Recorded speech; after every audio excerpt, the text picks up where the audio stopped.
itu tidak bisa, itu saya pikir formal, itu tidak bisa ditoleransi. Yang kedua, ketika Anda bicara bahwa Yesus Kristus melarang mengingatkan agar jangan mempercayai orang-orang yang membawa namaku, dalam konteks itu Yesus Kristus mau menjelaskan bahwa semua orang bisa mencatut namanya untuk kepentingan pribadi. Anda harus melihat konteks itu, jangan menafsir sesuka hati, ya kan? Nah, inilah yang saya bilang bahwa ketika Anda menggunakan perspektif dari konteks yang lain untuk mengukur satu kitab dengan perspektif dan konteksnya tersendiri, itu Anda keliru. Terima kasih. Silakan, Berunda. Cuma bisa ngaku keliru gitu. Nih, tak kasih bumbu ya, tak kasih bumbu biar masakannya lebih sedap. Ini, kamu buka kitabnya Yahudi di situ, kalau masih ada, Ratapan 4:20, orang yang diurapi Tuhan, napas hidup kami tertangkap dalam pelubang mereka, dia yang kami sangka dalam naungan kami akan hidup di antara bangsa-bangsa. Anda paham tidak? Orang yang diurapi Tuhan dalam bahasa Ibrani itu apa? Mesias. Mesias. Mesias dalam bahasa Yunani apa? Kristus. Kristus. Dalam tradisi Islam apa? Al-Masih. Saudara, dengarkan saya. Kali ini harus Anda kemudian dengarkan saya. Kali ini, sebuah kitab yang kita anggap suci itu harus siap untuk dipretelin oleh kitab manapun. Yang namanya firman Tuhan, saudara, kedudukannya harus jauh lebih tinggi dari seluruh kitab yang ada di atas muka bumi ini. Jadi jangan kau menangis ketika kitabmu itu kesepak dengan Al-Quran. Jangan kau meringis ketika Al-Quran datang mempretelin kitabmu. Sebab kitab suci itu tidak akan pernah bisa dihantam badai seperti apapun kuatnya. Camkan itu. Jika hanya gara-gara Al-Masih, Mesias, Kristus, Anda sudah mencret kelereng, bagaimana Anda bisa menjual makhluk yang keluar dari kubur kepada kami? Bagaimana? Beritakanlah, jadikanlah, kayak mana? Itu hanya menjadi sayur basi bagi kami rupanya. Jadi Anda melihat Ratapan 4:20, Mazmur 28 nomor 8, 2 Samuel 19:21, bahkan kalau Anda melihat Lukas 23:35, ternyata selaras bahwa yang disebut Mesias adalah orang yang diurapi. Jelas itu. Baik kitabnya orang Yahudi maupun kitabnya orang Romawi sama-sama setuju mengakui Kristus adalah manusia yang diurapi. Apakah Kristen orang diurapi? Apakah mereka orang yang ditahirkan? Apakah mereka orang yang dibaptis? Dibaptis, Pak, dibaptis orang Kristen itu. Baptiso. Artinya bahwa Anda harus mengakui bahwa Yesus ketika berpesan kepada muridnya Bani Israel, Karisten di situ belum ada. Dengan kata lain, orang Yahudi pengikut Yesus diminta agar waspada kepada orang-orang yang berlabel Karisten. Kenapa disebut Karisten? Karena katanya pengikut Kristus. Ada nggak orang Yahudi disebut pengikut Kristus? Nggak ada. Nggak ada orang Yahudi disebut pengikut Kristus dengan kata lain Kristen, nggak ada. Nah, berarti yang harus diwaspadai adalah kelompok di luar Yahudi yang datang-datang membawa nama-nama Kristus. Kristen, pengikut Kristus, berarti mereka ini mendompleng ke Kristus dengan mengatasnamakan kami adalah pengikut Kristus sama dengan Kristen. Jadi yang harus diwaspadai oleh orang Yahudi, Islam atau Kristen? Ya Kristen lah, Ayu. Sederhana kan? Sederhana. Sekarang yang jadi permasalahan adalah tolak ukur Anda untuk memahami sebuah kebenaran itu bukan akal. Anda mengukur kemudian air dengan menggunakan dayung. Sulit itu. Anda mengukur sebuah kebenaran dengan menggunakan ilusi, angan-angan. Nah, pandangan ini tidak dipakai dalam mengkaji yang disebut kalam Allah, kalam Allah, firman Allah. Firman Allah itu kudu bertabrakan dengan akal. Begitu hasilnya, barulah disebut kebenaran. Kalau dia lari dari akal, tidak mau bertemu dengan akal, itu bukan firman Tuhan, itu firman hantu itu.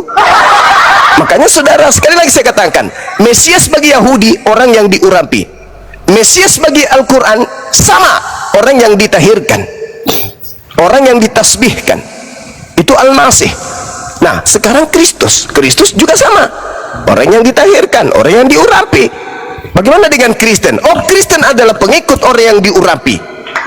Apa kata Yesus? Waspadalah kepada penyesat yang datang kepadamu memakai namaku dan berkata, akulah Kristus. Nah, Kristen ini bukan hanya sebagai pengikut, tapi menurut pendirinya, yaitu Paulus, seluruh Kristen itu adalah Kristus. 1 Korintus 12 nomor 27 kan jelas bilang kan. Jadi Kristen ini adalah Kristus. Anggota polisi adalah polisi, anggota Kristus adalah Kristus. Dan memang Paulus mengaku Kristus. Paulus itu mengaku Kristus. Berarti yang harus diwaspadai adalah Paulus dan pengikutnya Kristen. Sekali lagi, Paulus itu mengaku Kristus dengan lantangnya, asistennya yaitu Lukas melantik pun pimpinannya Paulus menjadi Kristus bagi non-Yahudi. Dan ingat, ini terakhir, kata Paulus di dalam Galatia 4 nomor 5, Yesus itu menebus orang-orang yang tunduk di bawah hukum Taurat. Itu kata Paulus. Berarti dia hanya untuk ini dong, berarti dia hanya untuk penganut Taurat dong, orang Yahudi. Iya, tapi kata Paulus, sabar dulu, tenang. Kok tenang? Kan ada aku ini dihukum untuk non-Yahudi. Yesus dihukum untuk Yahudi, aku dihukum untuk non-Yahudi. Di mana itu tertulis, Bang? Efesus 3 nomor 1. Itulah sebabnya aku ini Paulus, orang yang dihukum karena Kristus Yesus untuk kamu dan orang-orang yang tidak mengenal Tuhan. Jadi Paulus itu dihukum untuk orang-orang yang tidak mengenal Tuhan. Siapa itu? Di luar Yahudi. Siapa mereka? Yang sekarang menjadi Kristen, sudah kenal Tuhan. Oke ya. Jadi Yesus menurut Paulus menebus dosa dari kutu hukum Taurat untuk siapa? Pemilik Taurat. Di mana itu tertulis? Galatia 4 nomor 5. Lalu bagaimana dengan Kristen dan Yahudi? Tenang, aku dipenjara untuk orang-orang yang tidak mengenal Tuhan. Itu abangnya. Jadi Paulus itu adalah penebus dosa kalian. Silakan. Oke, Anda bilang mengukur kebenaran itu dengan akal. Sekarang Anda mengukur kebenaran kitab orang lain dengan kitab orang lain. Pertanyaannya, kitab siapa yang paling benar sehingga Anda menjadikan itu sebagai rujukan absolut? Itu yang pertama. Karena ketika Anda di agama Yahudi, Anda akan klaim bahwa kitab Anda paling benar. Anda kalau di agama Hindu, Anda akan klaim kitab Anda paling benar. Maka pertanyaannya, kitab mana yang paling absolut dianggap sebagai benar? Itu masih debatable. Yang itu sebabnya Anda hanya bisa mengukur kebenaran Alkitab dengan menggunakan Alkitab, bukan menggunakan Al-Quran. Karena ketika kita berbicara tentang akal sehat, itu tidak masuk akal. Karena begini, ketika Anda berbicara tentang Quran yang sejarahnya hanya datang dari ilham di dalam sebuah gua, di sana tidak ada saksi, secara akal sehat mana mungkin orang percaya? Bahkan menuduh orang sekalipun minimal 2 alat bukti, minimal 2 orang saksi. Ini kok wahyu datang sendiri-sendiri di dalam gua, dianggap itu wahyu, lalu dibuatlah menjadi sebuah kitab. Dari perspektif akal sehat itu tidak masuk akal. Jadi itu sudah bertentangan dengan narasi Anda sendiri. Terus yang kedua, Anda bicara polisi itu jabatan, Mesias itu gelar. Jadi ketika Anda bicara bahwa anggota polisi adalah polisi, bukan berarti gelarnya sarjana hukum, bisa sarjana ekonomi dalam perspektif pendidikan, tapi dalam perspektif lain dia bisa juga sebagai seorang ayah. Nah, ini yang menjadi soal. Anda tidak bisa membandingkan hal-hal yang demikian. Bagi saya itu fase analogi, karena anggota Hercules bukan Hercules, gitu Bang. Jadi dari tadi ini Abang saya lihat hanya memainkan sesat pikir formal, yang mana dalam kaidah diskusi-diskusi formal itu tidak ditoleransi. Terima kasih. Ya, anggota Hercules bukan Hercules. Anas sami bayao. Anas sami punna anggota Hercules bukan Hercules, karena Hercules itu nama, tiai gelar. Jangan kamu pikir ini gereja, jangan kau berpikir kau sedang berhadapan dengan anak-anak kecil, sampai kamu dengan mudahnya nipu sana, nipu sini, ngambil analogi ini, seakan-akan kok kamu sedang berhadapan dengan orang yang lebih paham Bible, ya, 3 sampai 4 juta tingkat di atasmu. Paham itu dulu, kau harus paham itu. Saya sedang berbicara dengan Bang Suma yang jauh lebih paham Bible daripada aku yang Kristen ini sendiri. Catat itu. Jadi jangan sokongan kau berbicara. Anggota Hercules, ngasam itu ya Hercules. Tapi anggota geng daripada, misalnya Hercules punya geng, anggotanya, nama gengnya itu adalah Blokok, maka semua anggota itu adalah Blokok semua. Polri atau polisi itu adalah jabatan dan sekaligus gelar, tiai nama. Udahlah, kamu gak usah muter-muter di situ, jangan sok paten kau. Itu aja kau bahas. Kalau berbicara mengenai kesaksian, siapa saksi melihat Musa menerima firman? Mencret kau kan? Siapa saksi melihat Paulus menerima Galatia, Efesus, Markus? Siapa yang melihat saksi? Dari mana dia dapat buku-buku itu? Oh, dia menerima dari Roh Kudus. Roh Kudus matamu pea. Jangan kau ajar kami itu yang menjadi bodoh kayak kalian, jangan, please. Kalian aja yang bahlul, jangan ajar kami. Jadi tidak perlu ada kesaksian. Kebenaran itu tidak membutuhkan saksi. Yang namanya benar-benar, yang namanya hak-hak. Justru yang butuh kesaksian banyak itu adalah kebohongan, biar dianggap benar. Paham kau? Kebohongan untuk dijadikan sebuah kebenaran, maka butuh kesaksian. Kesaksian siapa? Kesaksian palsu. Sama yang diadakan oleh imam kepala mahkamah agama. Mereka ingin menyalibkan Yesus dengan menyajikan kesaksian-kesaksian palsu dan tipu muslihat. Paham kau situ? Sampai kalian percaya, oh Yesus datang untuk nebus dosa. Kamu percaya itu dari kesaksian palsu, bukan? Jadi nggak usah kemana-mana. Jangan kemana-mana. Yang kita bahas ini adalah apakah benar salah sembah Kristus? Iya salah lah cumi. Menyembah Kristus itu salah. Karena Kristus itu bukan Tuhan. Kristus itu manusia yang diurapi Tuhan. Coba kau tunjukkan gelar Tuhannya Yahudi. El Shaddai, El Eroi, El Gibor, Salsalom, Ehyer. Ada enggak? Kemudian ada enggak di situ disebutkan kemudian dia adalah Kristus. Kristus itu manusia yang diurapi. Diperparah lagi ada Kristus palsu. Lah kalian penyembah Kristus. Murid-murid Yesus bukan penyembah Kristus. Orang-orang Yahudi bukan penyembah Kristus. Yang keluar dimerdekakan dari perbudakan Mesir bukan penyembah Kristus. Loh kok kalian nyembah Kristus, Cak Ayu? Kalau Anda sudah menyatakan diri Anda penyembah Kristus, Anda sudah sesat itu. Karena Kristus itu bukan Tuhan, bukan pencipta, bukan sembahan, bukan hakikat yang mesti diibadahi. Dia, Kristus, hanya diikuti. Apa yang diperintahkan Kristus itu yang kita lakoni. Kristus yang memerintahkan muridnya menyembah kepada Elohim. Sudah, jangan kau menyembah Kristus, Cak Kangkung. Karena hanya Kristus palsulah yang mau disembah. Kristus palsu itulah yang mau diibadahi, mau dituhankan. Pergilah, jadikan seluruh bangsa menjadi muridku. Ajarlah mereka melakukan segala apa yang kuperintahkan kepadamu. Apa yang kuperintahkan kepadamu? Lihat dirimu, bercermin. Pagi-pagi kau perintahkan anak-anakmu kemana? Ke gereja, ngapain? Nyembah aku kan? Nah itu dah dia. Ada enggak Yesus Kristus anak Maria mengajarkan untuk beribadah hari Minggu, menyembah diri? Ada enggak? Enggak ada. Berarti ada Kristus palsu yang membisikkan ke dalam hati kalian setiap hari Minggu untuk ke gereja menyembah dirinya.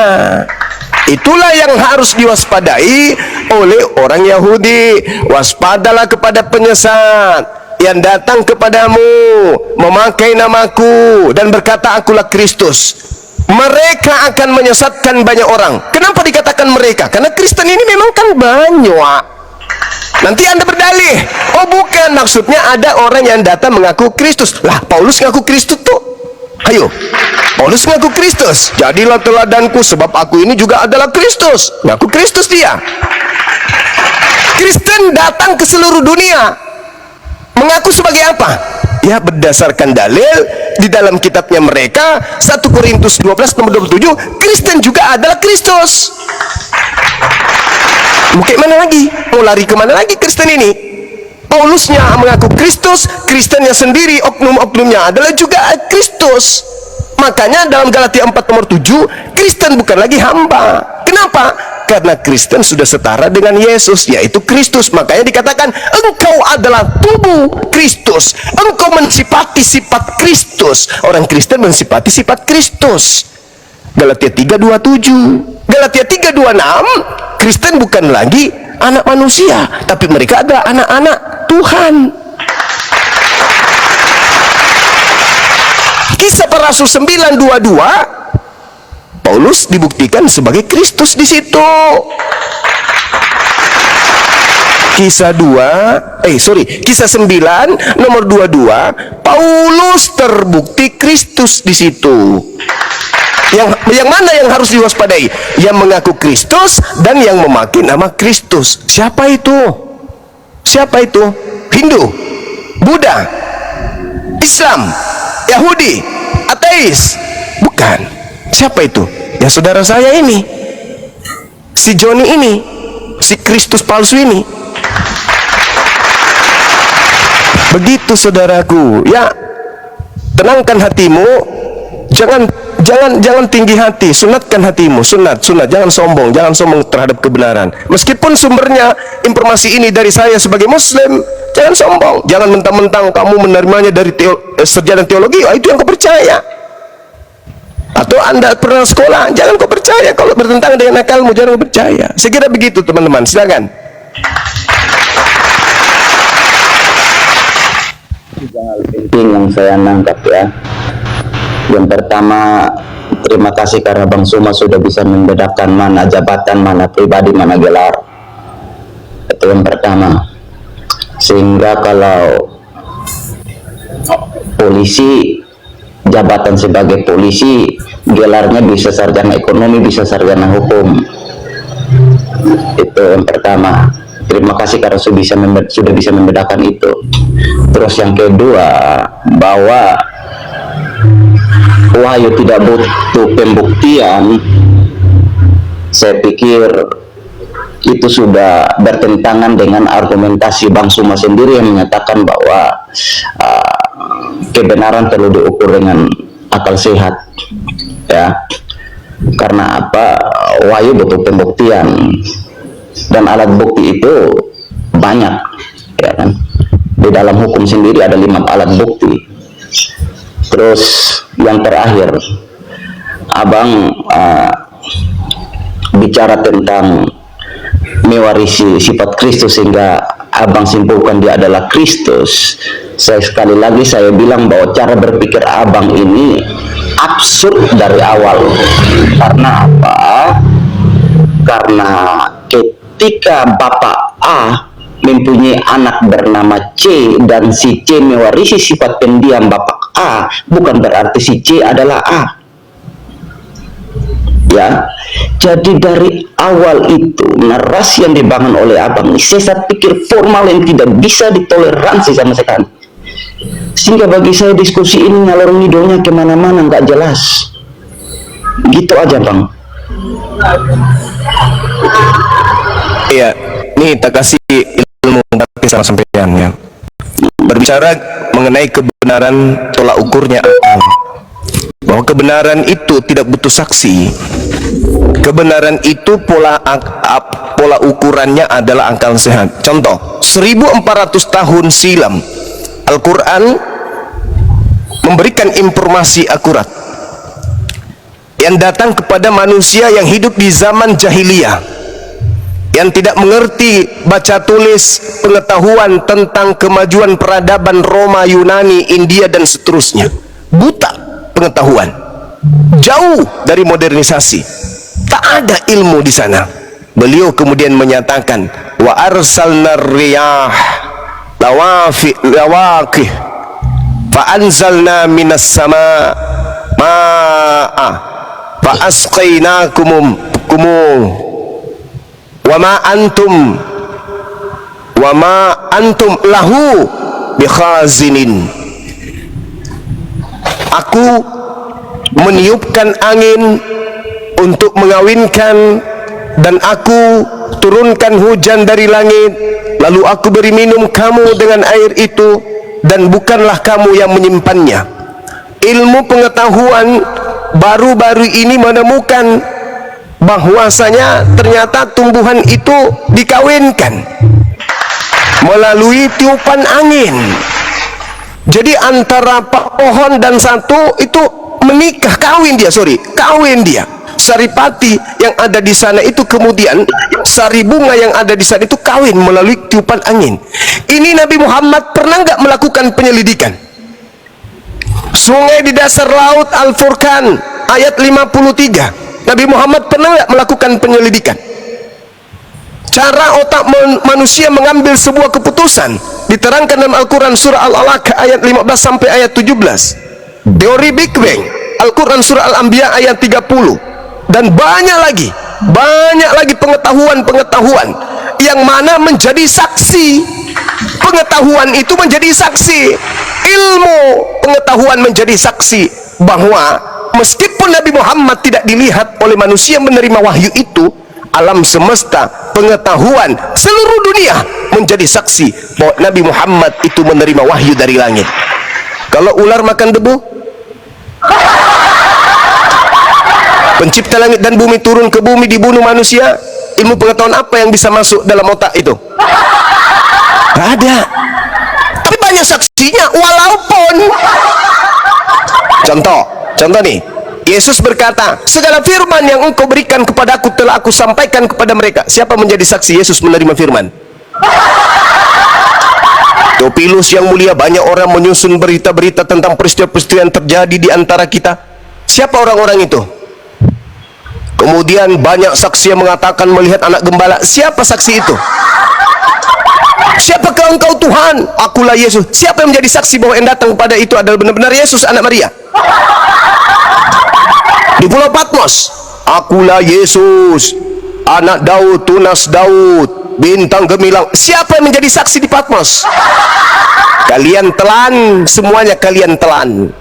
Tapi kalau kebenarannya mana? Siapa yang bisa membenarkan dan membuktikan kebenaran saksi-saksi semua itu? Bible ditulis 70 orang lebih. Wah, tepuk tangan orang nih. Siapa nama saksinya? Sebut satu. Nggak tahu. Apa kebenaran yang ditorehkan dari sana berdasarkan ilmu pengetahuan? Nggak ada. Nabi Muhammad seorang diri. Alam semesta, ilmu pengetahuan yang menjadi saksi. Subhanallah. Jadi begitu saudara. Sekarang Anda mau lari kemana-mana. Ini kita sedang membahas tentang oten. Apakah salah sembah Kristus? Udah usah kemana-mana. Jangan nyiksa diri Anda, jangan nyiksa. Nanti saya uji Anda tentang sains pengetahuan dalam Bible, mencret nanti. Ini aja dulu. Siapa orang banyak yang memakai nama Yesus Kristus yang menyebar ke seluruh dunia dan ternyata mereka adalah penyusuat? Siapa itu? Taruhlah bukan Kristen. Bukan Kristen. Oke, kita bungkus. Bukan Kristen. Oke. Bungkus. Bukan Kristen yang menyesatkan. Baiklah kalau begitu. Lalu siapa yang datang kepada murid Yesus angkatan pertama di tahun 33 dan setelahnya? Siapa? Dari mana? Apa nama kelompoknya orang banyak itu? Siapa yang memakai nama Yesus di luar mereka, yang datang kepada mereka murid-murid? Waspadalah kepada pengsesat yang datang kepada kamu yang hidup di tahun 33 itu. Siapa di luar Yahudi yang datang ke sono? Siapa? Itu yang harus Anda jawab. Bukan kemana-mana. Jawab ini. Umat Islam tidak menyembah Kristus. Umat Islam datang dengan keislaman Al-Quranul Karim dan As-Sunnah, memakai nama Nabi Muhammad, tidak memakai nama Yesus Kristus. Orang Hindu punya kitab sendiri, orang Buddha punya kitab sendiri, Orang Yahudi punya kitab sendiri. Satu-satunya yang menjual, menjajakan, mempromosikan nama Yesus hanya Aliteng. Taruhlah Kristen tidak sesat. Oke. Kalau begitu PR Anda adalah menunjukkan kelompok banyak yang memakai nama Yesus itu siapa. Silakan.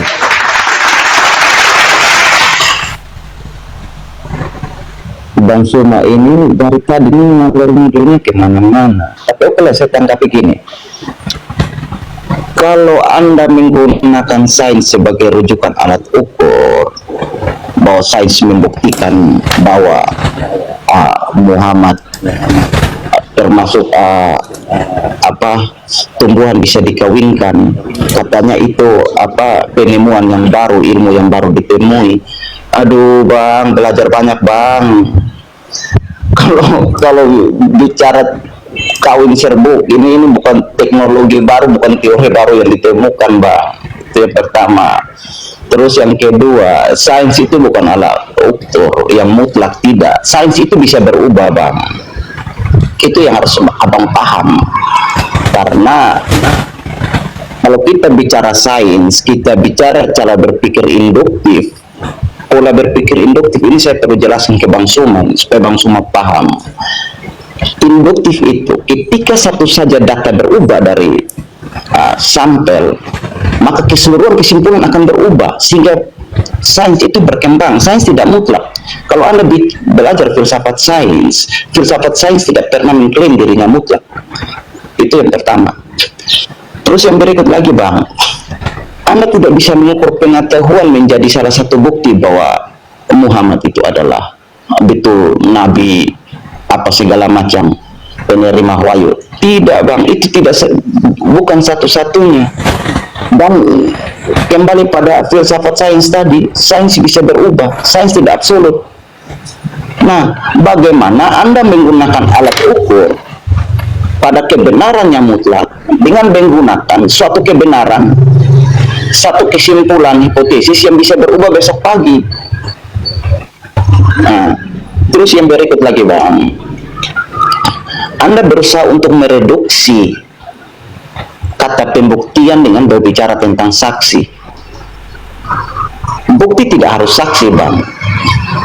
Kalau Yesus Kristus ketika dia menerima wahyu dalam tanda petik sebagai manusia,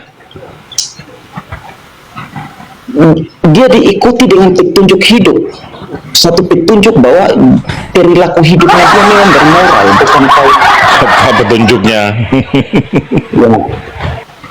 Nah, kalau abang paham yang tadi nyambung itu, kalau dia belajar tentang filsafat hukum, dia belajar tentang hukum, 5 alat bukti itu salah satunya petunjuk, termasuk perilaku hidup. Kalau kawin sana kawin sini itu bukan petunjuk, bisa menipu demi kebaikan, itu bukti bahwa ini bukan petunjuk, itu petunjuk yang keliru. Karena tidak mungkin Allah yang benar berkontradiksi dengan dirinya sendiri. By logic tidak mungkin Allah yang benar mengajari umatnya untuk menipu demi kebaikan. Karena apa? Ketika Anda memisahkan kejujuran dari kebenaran, itu Anda sedang memisahkan dingin dari es, dan itu adalah absurditas berpikir. Nah, sudah ya.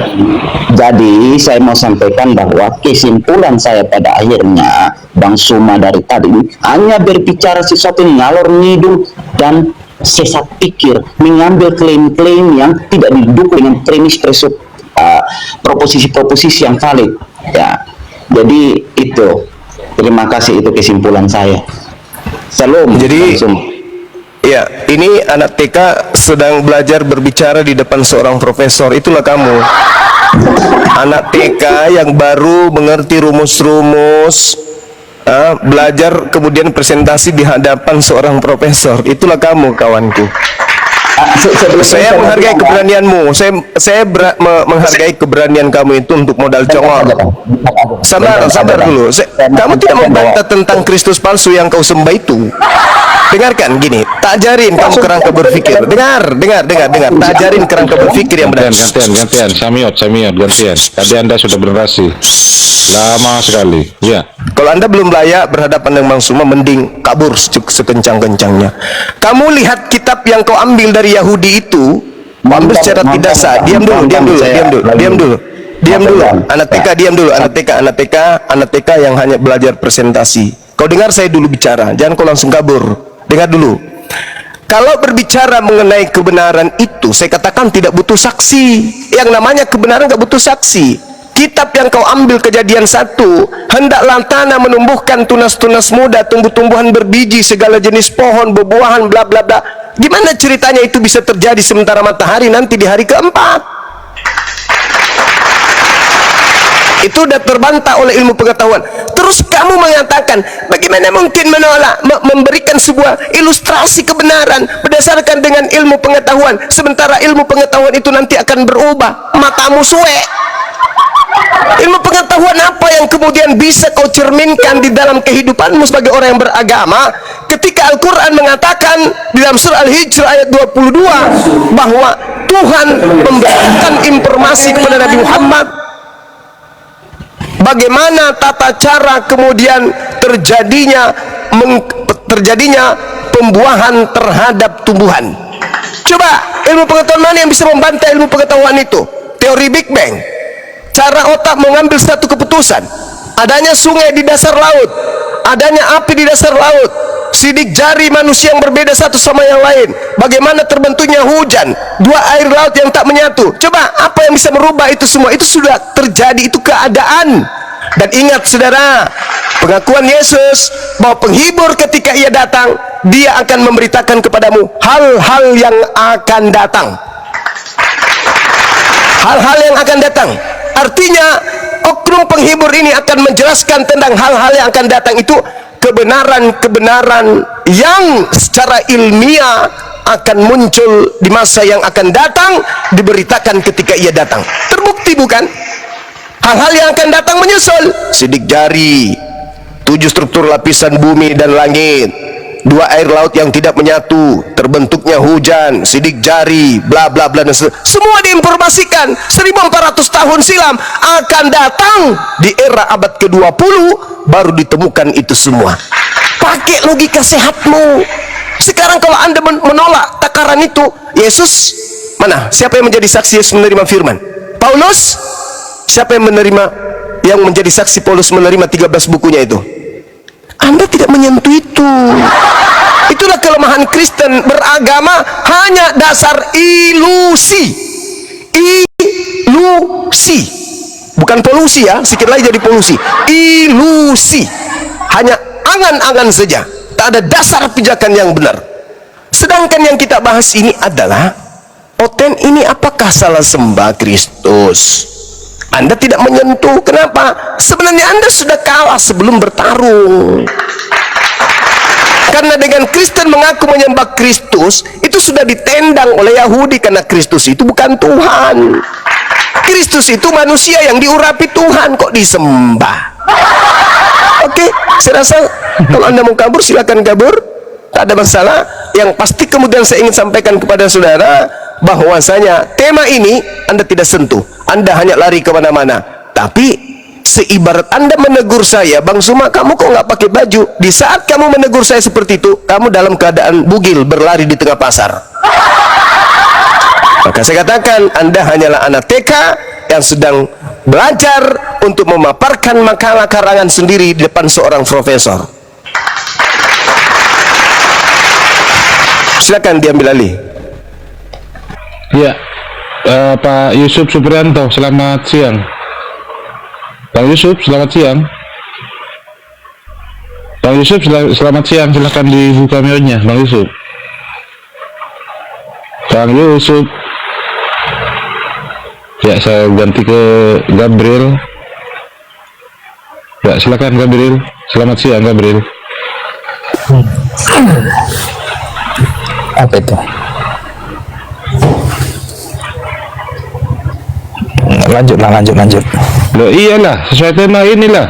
Pakai kacamata dulu. lagi capek gue dengar Juma apa ngedongeng. Ya dilanjut lah. Iya, dongeng semua cerita kalian ini, cerita-cerita apologet ini. Silahkan, kalau emang dongeng bantah dengan data juga. Nah, nggak perlu dibantah lah, capek bantah-bantah itu. Ya sudah, kalau emang nggak mau bantah turun aja.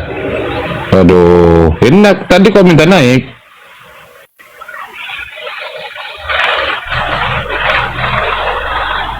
Ya silakan teman-teman Kristen yang lain yang mau berdiskusi.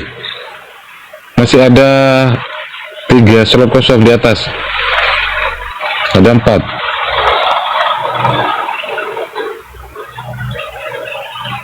Pak Cik Kredel, silakan naik Pak Cik Kredel. Pak Cik yang dari Singapura, silakan.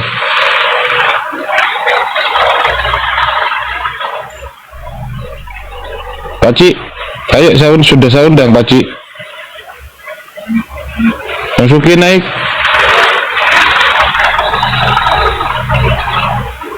Ya, saya naikkan dulu ya. Yang Islam jangan naik dulu teman-teman ya. Sudah ada narasumber di sini di atas.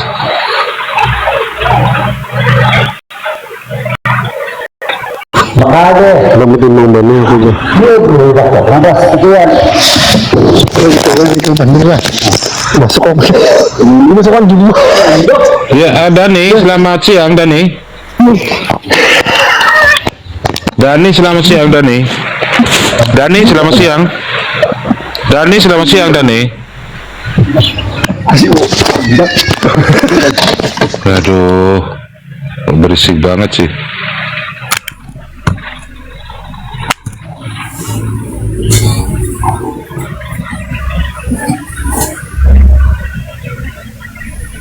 Yang Islam mohon batalkan permintaannya yang Islam teman-teman.